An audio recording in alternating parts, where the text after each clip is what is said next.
Hi, my name is Ashley Umflett and I'm the Rawlins wildlife biologist. In this video, I'm going to review the proposed 2025 hunting seasons in the Rawlins area. Specifically, I'm going to go over antelope areas 52, 55, 56, 60 through 64, and 108. Deer areas 84, 87, and 98. Elk areas 22, 108, 111, 118, and 130. And finally, bighorn sheep areas 17 and 26. One recurring theme you will hear during this presentation, at least for antelope and deer, is that herds in this part of the state suffered heavy winter losses in the past several years, including the epic winter of 2022 to 23. With fawn production improving in 2024 and recruitment likely to be good due to a relatively mild winter thus far, we're hopeful that populations are starting to bounce back. However, recovery back to numbers seen prior to bad winters will likely take years, and as such, proposed hunting seasons have been adjusted accordingly. Let's start with pronghorn antelope.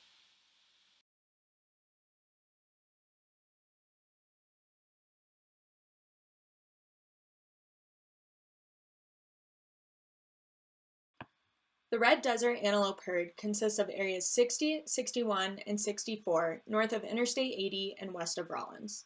This herd experienced two consecutive severe winters in 2018 to 19 and 2019 to 20, and then an extraordinarily severe winter in 2022 to 23, consisting of constant sub-zero temperatures, high winds, and record snowfall, which ultimately caused significant mortality. These losses, compounded with near-record low fawn crops from 2018 to 2020 and again in 2023, caused this population to fall over 50% below objective. In response to these losses, harvests were reduced and doe fawn harvest was eliminated. In 2024, fawn production increased to 75 fawns per 100 does, with ratios being similar between areas 60 and 61 at 72 fawns per 100 does, and greatest in area 64 at 82 fawns per 100 does. This herd is in special management, which is intended to maintain a larger supply of adult bucks. The buck-doe ratio for this herd increased to 54 bucks per 100 does in 2024, but was still below the range for special management. In the red desert, average horn length of bucks checked in the field rose from 12.1 inches in 2023 to 13.2 inches in 2024. In 2024, the longest horn measured in this herd came from Area 61 at 15.9 inches. Even with decreased population numbers and a lowered buck ratio, it appears that the special management of this herd has remained successful, with hunters in this herd having better success harvesting larger bucks than in the state at large. Overall, this herd has a reputation for exceptional bucks, and it would appear that hunter satisfaction is tied more to buck quality than simple hunter success. As such, maintaining a reasonable number of mature bucks in the population is important. With the herd suffering heavy losses in recent winters and fawn production only starting to improve, license quotas remain at reduced levels in all three hunt areas. Given the likelihood that there are three age classes of bucks missing from this population as a result of previous years' harsh winters, the bucks currently on the ground need to persist for several years until this herd recovers. Across the herd unit, 200 licenses are recommended again this year. Opening dates are shifted to remain on traditional Saturday openers.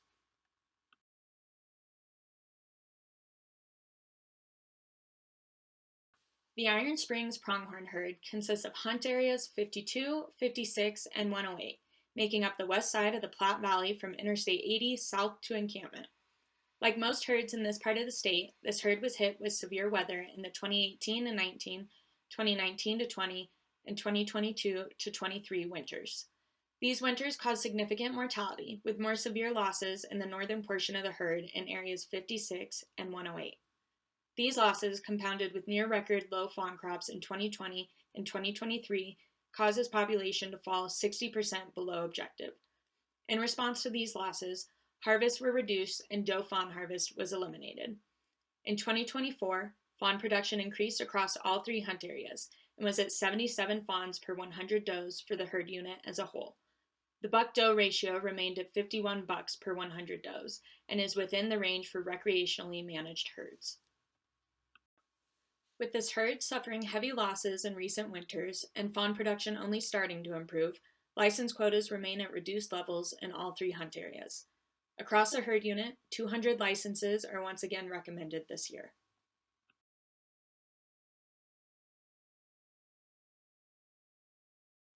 The North Ferris antelope herd consists of Area 63, lying east of Muddy Gap, west of Pathfinder Reservoir, and north of the Ferris-Seminoe Mountains.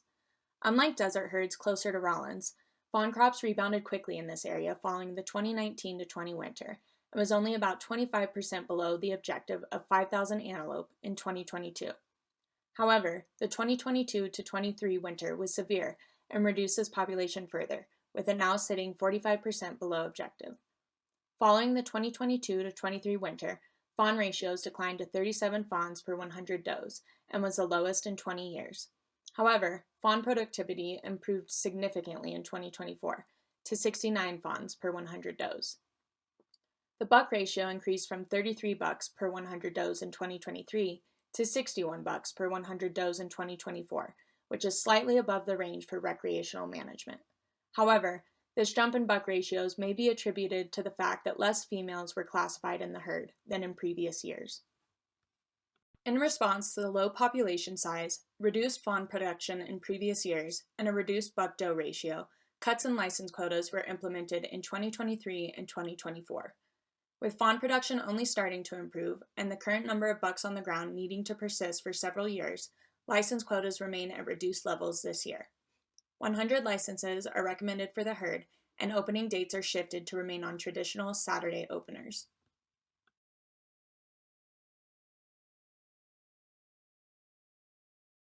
The South Ferris Pronghorn herd consists of Area 62, north and east of Rawlins and west of Seminoe Reservoir. This area suffered heavy losses during the 2018-19, 2019-20, and 2022-23 winters. These losses, in combination with exceptionally poor fawn crops from 2019 to 2021 and again in 2023, reduced the population significantly. The herd currently sits 76% below the objective of 6,500 antelope. Fawn production in Area 62 improved from 32 fawns per 100 does in 2023 to 55 fawns per 100 does in 2024. However, this ratio is lower than that seen in neighboring herds. The buck-to-doe ratio decreased to 51 bucks per 100 does, but is still well within the recreational management range. It is important to note that many of the bucks in the population are unavailable to most hunters because of the checkerboard land ownership. In publicly accessible portions of the herd, the buck-to-doe ratio is much lower. Because this herd is so far below objective, license quotas in 2025 remain conservative. The opening date is shifted to stay on the traditional Saturday opener. Antelope Area 55 is the northern portion of the Baggs Pronghorn herd in the Green River region, along with Area 53. It consists entirely of checkerboarded lands south of Interstate 80 and west of Rawlins. Like most areas around Rawlins, antelope numbers in this area declined because of losses in the 2018-19, 2019-20, and 2022-23 winters. Fawn production in Area 55 declined sharply following the 2022-23 winter, to 16 fawns per 100 does, but improved greatly to 104 fawns per 100 does in 2024. The buck-to-doe ratio in Area 55 dropped only slightly in 2024 to 49 bucks per 100 does, but is still within the range for a recreationally managed herd. The proposed license quota for Area 55 remains the same as in 2023 and 2024 in an effort to promote population recovery after extreme winter losses, as well as to extend the supply of bucks over the next few years, given limited access in the area.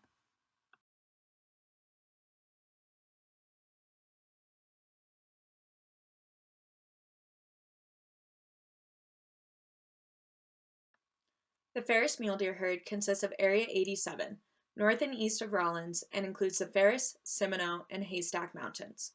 This herd was nearing objective size in 2018, but suffered heavy losses during the 2018-19, 2019-20, and 2022-23 winters, and is still roughly 70% below objective.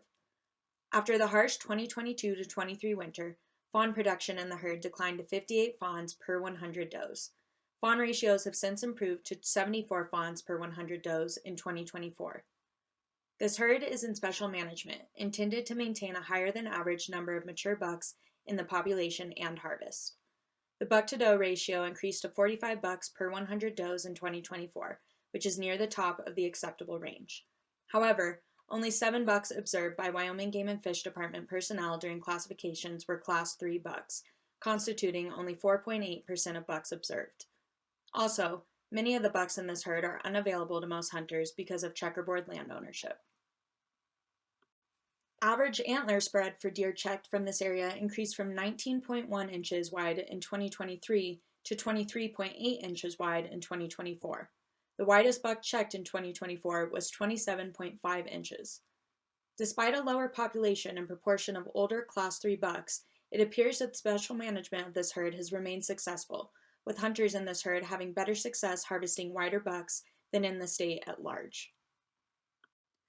With a high proportion of younger, smaller Class 1 and 2 bucks on the landscape, in addition to limited availability of mature bucks on publicly accessible portions of the herd unit, it is exceedingly important to maintain low harvest in this herd. As such, remaining at 50 licenses is warranted in an effort to provide hunters with the older, bigger antlered Class 3 bucks that they expect.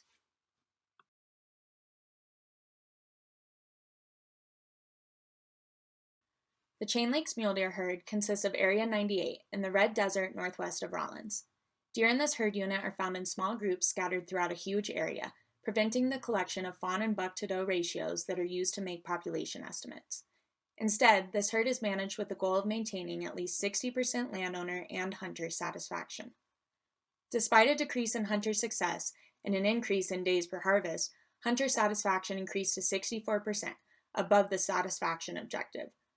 Due to a lack of personnel, landowner satisfaction was not assessed from 2020 to 2023. In 2024, all landowners surveyed expressed concern over what the winter of 2022 to 23 had done to the herd, and all felt less than satisfied with the number of deer on the landscape. Deer densities have always been low in this herd, especially following previous years' harsh winters, and may in part explain landowner and some hunter dissatisfaction. Like antelope in the same area, deer numbers are expected to be lower after the past hard winters. The proposed hunting season remains conservative, retaining the popular muzzle-loading rifle and archery weapons restriction and 4-point antler point restriction. This will minimize harvest and will also tie in with neighboring general license areas. The non-resident quota for the 3 areas in Region Q, areas 96, 97, and 98, remains at 75. Deer Area 84 is part of the Baggs mule deer herd in the Green River region, along with areas 82 and 100. Only a small portion of the herd resides in the desert scrub habitats found in Area 84. Area 84 lies almost entirely in the checkerboard, making access difficult or impossible for most hunters. The northern portion of this herd unit suffered severe winter conditions in 2019 to 20 and 2022 to 23, and harvest from Area 84 was reduced in response. Little classification data is collected from Area 84 because most of the deer in this area migrate south into Area 82 before classification surveys are flown. In 2024, however, the fawn-to-doe ratio for the herd as a whole increased to 84 fawns per 100 does.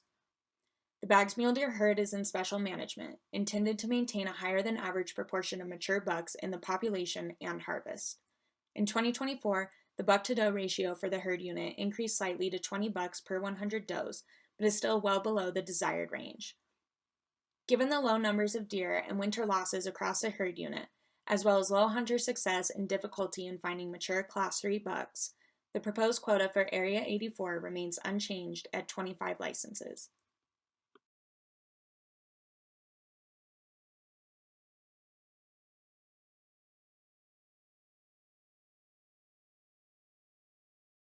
The Ferris elk herd consists of areas 22 and 111 between Rawlins and Casper. It covers the Ferris-Seminoe Mountains and the Haystack Mountains north of Sinclair. Severe winters that damage antelope and deer populations rarely affect elk survival in these open habitats, where any windswept ridge can provide winter forage. This winter's count of nearly 800 elk shows the herd is still more than twice objective size. The proportion of the elk in this herd found in the checkerboard where there is little to no access for hunters has been steadily increasing, and this year was no exception. The majority of elk found during classifications were in the checkerboard or on private lands elsewhere in the herd unit. Increased license quotas and extended seasons have successfully controlled elk numbers on the publicly accessible portions of this herd unit, but elk numbers on private lands or within the checkerboard continue to increase. All 800 elk counted in this herd unit were also classified, yielding a calf-to-cow ratio of 42 calves per 100 cows. The bull ratio in 2024 was the highest in 4 years, at 71 bulls per 100 cows, and a large portion of these bulls were yearlings or raghorns. Additionally, while the bull ratio in this herd is much higher than ratios seen elsewhere in the state, a majority of bulls in this population are not available to most hunters due to limited access. Increased quotas for all license types have continued to provide more hunter opportunity and increased harvests, with 2024 yielding the most elk ever taken from the herd.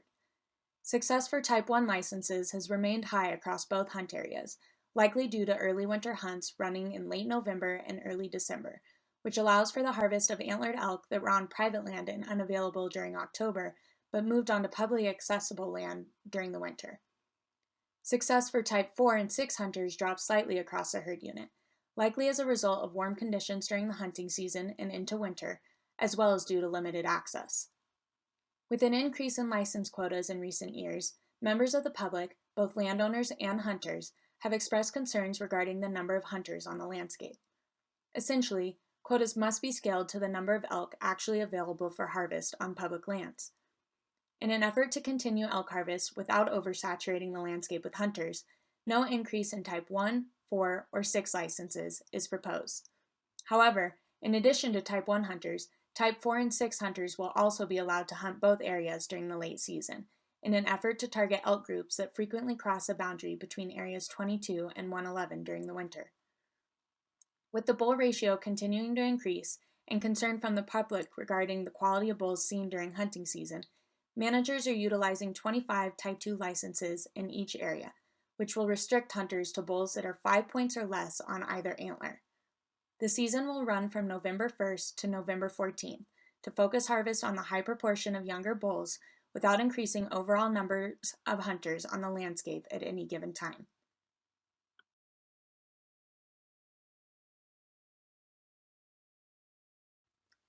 The Shamrock elk herd consists of Area 118 in the eastern edge of the Red Desert, northwest of Rawlins. Collection of normal herd data is impossible or cost prohibitive because these elk are dispersed in small groups scattered over hundreds of square miles. Instead, management of this herd is based upon spring trend counts, with an objective of averaging 75 elk.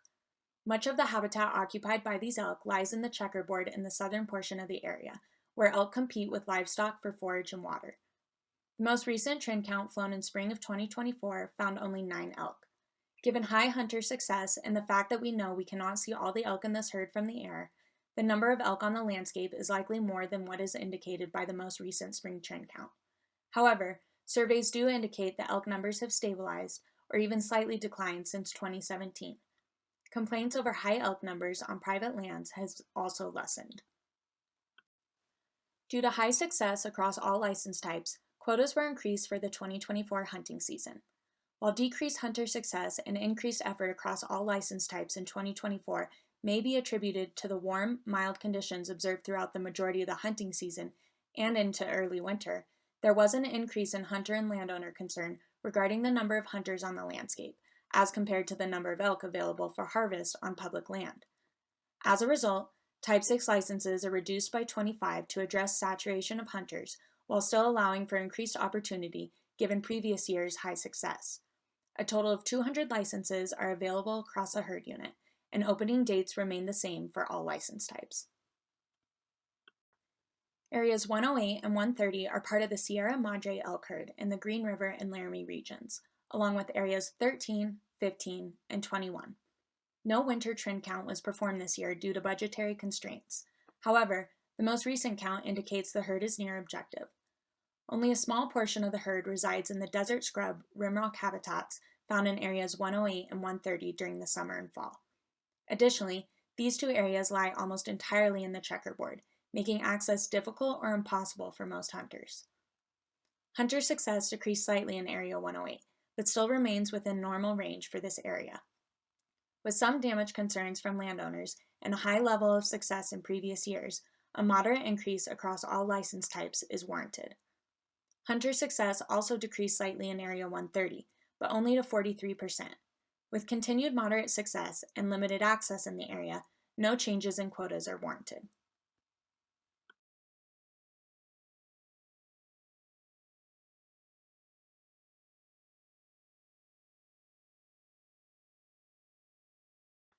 The Ferris-Seminoe bighorn sheep herd consists of Areas 17 and 26 between Rawlins and Casper. Area 17 covers the Ferris and Seminoe Mountains, and Area 26 contains the Bennett Mountains to the east of Seminoe Reservoir. The most recent effort to return bighorn sheep to this part of their native range was initiated in 2009. Following a handful of releases, bighorn sheep reintroduced into these mountain ranges have done well. The management objective for this herd is to have a 3-year average of 300 sheep in winter trend counts. The number of sheep counted this year was less than in 2023 and 2022. This could be attributed to the fact that just prior to the count, aerial capture of 45 bighorn sheep within the herd unit occurred, making the sheep more wary and difficult to detect. Additionally, conditions for the count were less than optimal, with minimal snowfall and high winds. Despite this, a total of 192 bighorn sheep were counted, yielding a 3-year average of 322. Good lamb production and survival is the main reason this herd is thriving. Production increased in 2024 to 48 lambs per 100 ewes. Bighorn sheep used for these recent transplants dropped their lambs earlier in the spring than those in previous transplant attempts, and appear to be well synchronized for the low elevation, dry habitats found in these mountains. Average age of type 1 rams harvested from this herd was 6.4 years in 2024, nearly the same as in 2022 and 2023. This winter's count found 60 rams, which is a little more than 30% of bighorn sheep counted. The ram to ewe ratio was 67 rams per 100 ewes, with a less than 3/4 curl ratio of 41 young rams per 100 ewes, and a greater than 3/4 curl ratio of 26 rams per 100 ewes. With the herd reaching objective size and lamb production and survival remaining good, continued ewe harvest is necessary. First, the healthy lamb production and survival seen in this herd is largely due to major habitat treatments in the past decade. To maintain the high productivity of this herd, bighorn sheep numbers need to be managed to maintain the range health of those habitats. Secondly, the greatest threat to this herd is the possibility of disease transfer from domestic animals outside the herd unit. To address this threat, it is necessary to keep bighorn sheep numbers at a healthy density to minimize the likelihood of bighorn sheep trying to disperse or wander to new ranges which may harbor dangerous pathogens. To stabilize herd size, a harvest of 43 ewes is proposed for this fall. Based on where the sheep are, 3 of these ewe lamb licenses would be issued in Area 26, and the remainder in Area 17. To ensure some of the ewe harvest comes off the sheep ranges in the Ferris Mountains, 10 of these licenses would be limited to the Sand Creek drainage as Type 7 licenses. Starting in 2024, managers utilized Type 2 licenses valid for rams less than 3/4 curl. This license type allowed for continued ram harvest while simultaneously targeting younger rams that are more likely to wander to areas outside the herd unit, where they could come in contact with pathogens that cause pneumonia. This license also created increased hunting opportunity, while decreasing harvest pressure on older age rams. At this point in time, there's an ample number of both young and mature rams in the population. As a result, an increase in both Type 1 and Type 2 licenses is appropriate to keep the herd healthy. 8 Type 1 licenses and 8 Type 2 licenses will be offered in Area 17. There will only be 1 Type 1 license offered in Area 26, a reduction of 1.